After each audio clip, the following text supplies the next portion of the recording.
reading today is Matthew 7, verses 1 through 12. Do not judge, or you too will be judged.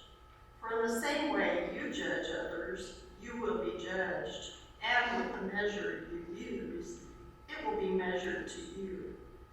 Why do you look at the speck of sawdust in your brother's eye, and pay no attention to the plank in your own eye?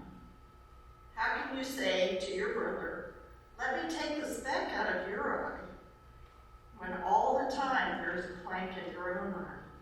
You hypocrite! First take the plank out of your own eye, and then you will see clearly to remove the speck from your brother's eye.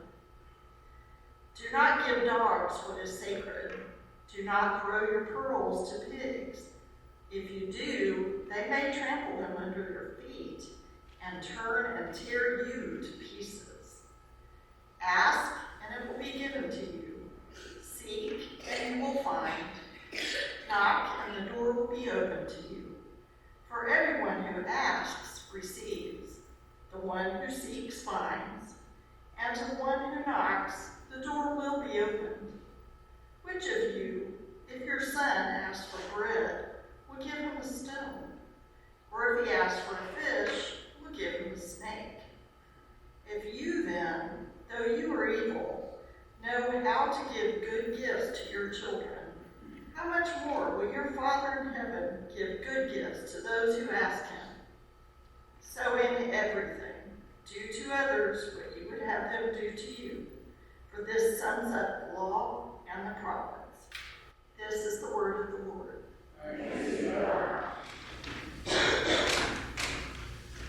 Then Peter came to Jesus and asked, "Lord, how often should I forgive someone who sins against me? 7 times?" "No, not 7 times," Jesus replied, "but 70 times 7. Therefore, the kingdom of heaven can be compared to a king who decided to bring his accounts up to date with servants who had borrowed money from him. In the process, one of his debtors was brought in who owed him millions of dollars. He couldn't pay. So the king ordered that he be sold, along with his wife, his children, and everything he owns, to pay the debt. But the man fell down before his master and begged him, "Please, be patient with me, and I will pay it all." And his master was filled with pity for him, and he released him and forgave his debt. But when the man left the king, he went to a fellow servant who owed him a few $1,000s. He grabbed him by the throat and demanded instant payment. His fellow servant fell down before him and begged for a little more time. "Be patient with me, and I will pay it," he pleaded. But his creditor wouldn't wait. He had the man arrested and put in prison until the debt could be paid in full. When some of the other servants saw this, they were very upset. They went to the king and told him everything that had happened. The king called in the man he had forgiven and said, "You evil servant, I forgave you that tremendous debt because you pleaded with me. Shouldn't you have mercy on your fellow servants, just as I have mercy on you?" This is the word of the Lord.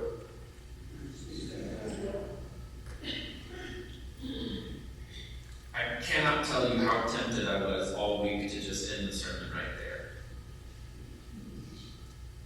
I think that would be kind of a cool move for one, but I do not think there's any better commentary on this passage of the Sermon on the Mount in the parable that Jesus tells later in his gospel. Now, I want us to have the image of that story as our background today. I want you to have in mind just the overwhelming grace and generosity that was followed by the almost idiotic cruelty. It should make you scratch your head. It should make you angry. And it should also invite you to take a hard look at yourself. Will you pray with me? Father, what we know not, teach us. What we have not, give us. What we are not, make us. For your Son's sake. Amen. This is one of Jesus' most famous teachings of all time. I would also argue it is one of Jesus' most misunderstood teachings of all time. Do not judge. End of sentence. That is verse 1. That is true. But there is more after that. In fact, next week we are going to hear about how Jesus invites us to make judgments between true disciples and false disciples.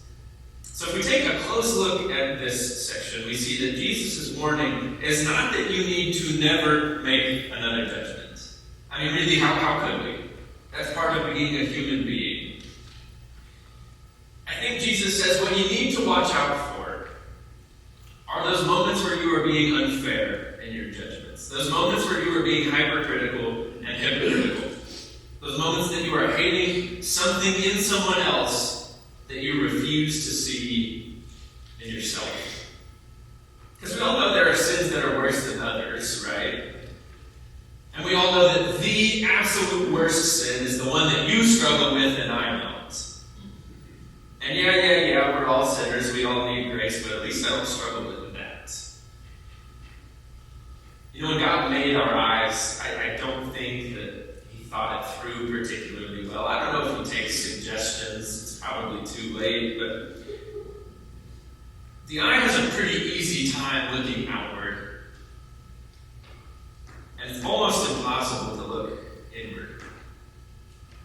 But this is what Jesus is asking of his followers. Notice the words about removing the plank from your own eye. There's some serious self-evaluation that has to happen for us to become good, mature believers of Jesus. You really have to wrestle with things in yourself that aren't up to snuff. You have to have this uncomfortably long look into the areas where you fall short, where you are prone to sin, where you're quick to make excuses and ignore the things that we have convinced ourselves aren't that bad when compared to others. Maybe we don't struggle with an addiction, but we harbor pride and arrogance like you would not believe. And yeah, maybe we don't have an issue with lying and dishonesty, but we have such a short fuse that we yell and we scream at the smallest trigger. Maybe we don't struggle with marital infidelity, but we have a horrible gossip problem. Not everyone is going to have the same story. Not everyone is suffering under the same burden, but each of us shares one gloriously terrible thing in common. We are all human beings. And we are all, to some extent, a mess. It's not a coincidence that God made Adam from dirt. Because humans are messy. And the point is that we are so quick to dismiss and excuse and explain away the mess that is in my own life. We're so quick to sneer at the mess that is in someone else's life. The mess that is harder to hide. The mess that makes my mess feel not so bad. The mess I'm going to offer to help you clean up because I've clearly got no messes in my life to work on. We have to train our eyes to turn inward. Because when we do, we acknowledge that I am in need of just as much help as any of us. And it will cause us to celebrate the fact that we worship a God who sees me, who sees all of me and still calls me beloved. God has the complete story. He knows us in every little detail. He knows every facet of us. Still he forgives. Still he calls us home. Still he wants us near. Remember our parable. Our King forgave this insurmountable debt just because he took pity, just because of love and compassion. If that's the case, surely we who have had our debt forgiven can be a little gentler with the people around us. In some ways, I think that you can sum up this passage with 4 little words, just 4. Benefit of the doubt. What would it be like if we actually assumed the best of others? If we looked at the person that we would normally judge or condemn with curiosity, with the reminder in our head that they're struggling in life just like I'm struggling in mine, that they're tired and stressed and hungry for love just the same as I am, that they're carrying some baggage just like I am, and maybe they could use a hand. In some ways, following Jesus is just a matter of training our eyes to see the world differently, hopefully to see the world in the same way that God sees it. Especially to see his people, his chosen children, not as opponents, not as enemies, not as irritants or obstacles, but as family, as brothers and sisters caught up in the new relationships that are made possible by Christ Jesus. Following God means learning to look with his eyes. Here at the beginning of our passage, we're asked to look with different eyes toward his people. But Jesus moves on to talk about looking with different eyes toward God. He moves to this place of talking about prayer. In his kingdom, ask and you'll receive. Seek and you'll find. Knock and the door will be opened to you. And then he uses this weird image of gift giving to make his point. If your child asks for a loaf of bread, are you really going to hand them a rock? If your child says, I'm hungry, can you give me some fish? Are you going to throw a steak at them? I really hope not. We know how to give good gifts to our children when they ask, even though we are a mess. Won't God give good gifts to his children who are asking him? Jesus invites us to meditate on this idea of just how much we really love our children. And invites us to ask the question, doesn't God love us all the more? And then he takes it a step further. This isn't just about our relationship with God. He says, with this in mind, keeping in mind that God gives good gifts to those who ask him, you should treat others the way that you want to be treated. Because this sums up the law and the prophets. It's a bit of a strange transition, I grant you, but it makes sense. Especially when you're moving from talking about judgment and forgiveness. These 2 sections, when you take them together, convince me that there's a very strange truth about being a follower of God. And that is, we don't get to separate our beliefs about God from our beliefs about other people. To put this in a way that's maybe more complicated than is necessary, our theology is always connected with our anthropology. And I'll take it even further because I think this is what Jesus is trying to communicate. The absolute best way to know what someone believes about God is to watch how they treat other people. Because the more we are shaped by our faith in God and in his teachings, the more we will start to look with his eyes, to speak with his voice, to love with his love. I'll refer back to our parable again. If you watch how the servant treated his fellow servant, you would never know he had experienced grace and forgiveness. You would assume what had been modeled for him was harsh punishment, retribution, or just absurd power trips. That's why the other servant who saw what had happened were so upset. This doesn't match up with what you have had done for you, and we know that.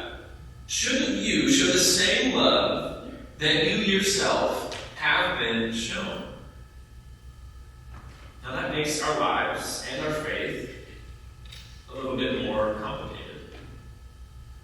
call yourself a Christian, but if you scream at the waiter at lunch when your food comes out wrong, I think that says a whole lot more about what you believe.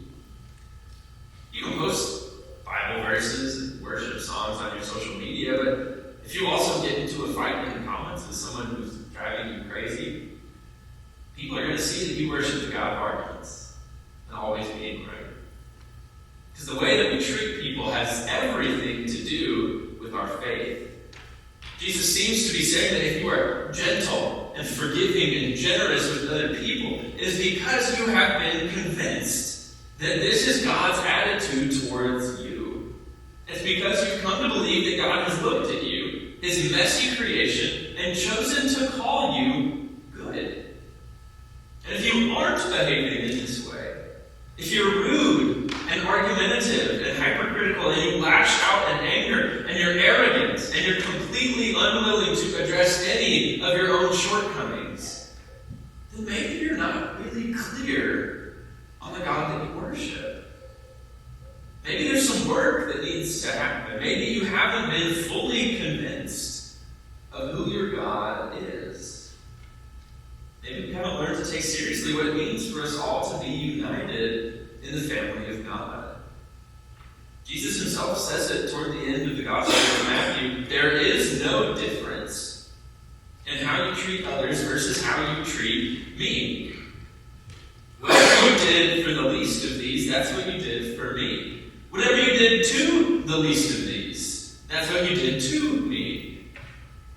There's something scary in the implications of this, especially when we talk about prayer. Because this goes both ways. It almost sounds like we should be able to pray, God, be exactly as kind and loving to me as I am toward others. And if we don't like how that sounds, then we've got some work to do. We need to be the people whose ideas about God don't just live in our heads. Because that's just not how it works. If our beliefs just stay inside us, then we haven't really taken any of Jesus' teachings seriously. Our beliefs have to be manifested in the kind of lives that we choose to live. And that takes a few forms. I know that I'm pushing a couple buttons here, but there is something that I want to get straight, because I know that not all of us are judgmental. I know that there are people in this world who are unspeakably and breathtakingly kind to others, and those people cannot extend the same love to themselves. What we're talking about cuts both directions here. The gospel of Christ says to those people that they are worthy of the same love that they show others. God's first word to us is always a word of identity. Chosen, known, beloved. And that's something we need to be convinced of, too. We need to be the people who understand who God is. We need to understand the extent of the mess that he entered into. We need to dwell on the way that he continually chooses to love us and love us more. This has to make us more gracious, more kind, more generous to others. More generous to ourselves. Because when we look in the mirror, we should see someone that God dared to die for. And we have to go further. We have to pay extremely close attention to how we are treating the people around us. And not just our friends, not just our families, everyone. The people who do that thing that drives us nuts. People who are the worst kinds of sinners imaginable. The people who do that thing that I just cannot tolerate or be seen with. The people who are gross or loud or cruel. The people who we think are actually just pure evil. The murderers, the terrorists. There are people in this world that we desperately do not want to admit are also human beings. And fortunately or unfortunately, depending on how you look at it, they have equal claim to the redeeming grace of God as you or I do. But when we are convinced of God's generosity towards us, we have to be the people who become all the more generous toward them, as hard as it may be. So here is your really easy homework for the days ahead. All we have to do is become completely convinced of and enraptured by God's great mercy and love towards us. Let's waste a little time with God. Let's remind ourselves again and again and again who we are to Him. Let's remind ourselves who He has been, who He is, and who He has promised to be. And then pray for His mercy towards you to be the exact same as your mercy towards others.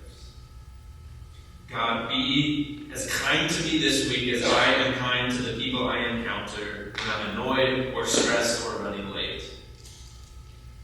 God, be as forgiving to me as I am of politicians and people on the internet that make me furious. God, be as gentle with me as I am towards other drivers when I'm stuck in traffic. God, judge me the way that I judge others. If any of these are striking a nerve for you the way that they are for me, we've got some work to do. We've got to live as if that's how it works. We've got to begin living the overwhelming grace and mercy of God. Because what we do to His children, we do to Him. Will you join me now as we stand and sing and worship our God together? The debt is paid and we have been redeemed. We are heirs through unfathomable grace to unimaginable riches. We are the people who are called, chosen, and beloved. May we live into this reality, and may we reflect the grace that has been shown to us, to others around us.